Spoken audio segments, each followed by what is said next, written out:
Il était une fois un garçon nommé Daniel Carter, né dans l'un des quartiers les plus pauvres à la périphérie de Chicago. Sa famille se battait chaque jour pour survivre. Certaines nuits, il n'avait rien à manger. L'électricité était souvent coupée et sa mère travaillait 2 emplois pour garder la maison debout.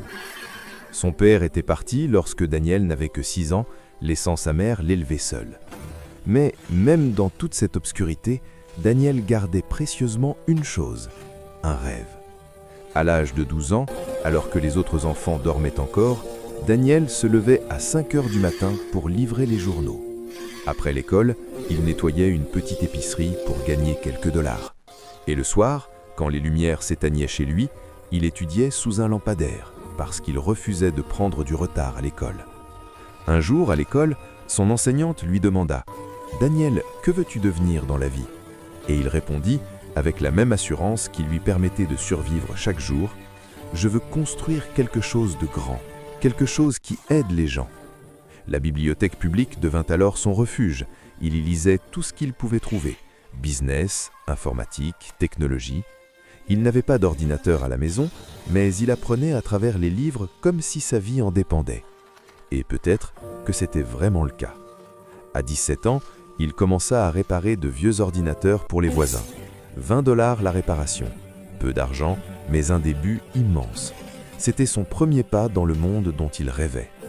Après le lycée, Daniel voulut aller à l'université, mais il n'en avait tout simplement pas les moyens.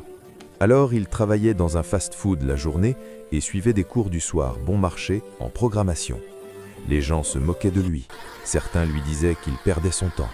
Mais Daniel avançait. Il croyait que s'il ne lâchait jamais, quelque chose finirait par changer. Et il avait raison.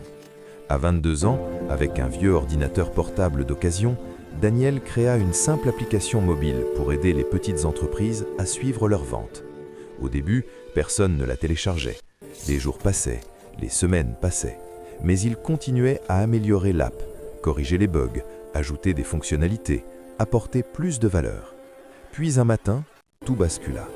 Un groupe de petits entrepreneurs sur les réseaux sociaux découvrit son application et la partagea dans leur communauté. En quelques jours, des milliers de personnes l'utilisaient. En quelques mois, elle dépassait les 2 millions de téléchargements. Les investisseurs commencèrent à le contacter, des entreprises voulaient collaborer. Son idée, née dans la pauvreté, valait désormais une fortune. À 24 ans, Daniel vendit une partie de sa start-up pour 4,8 millions de $. Quand il reçut l'argent, il ne se précipita pas pour acheter une voiture de luxe ou une immense maison. Il acheta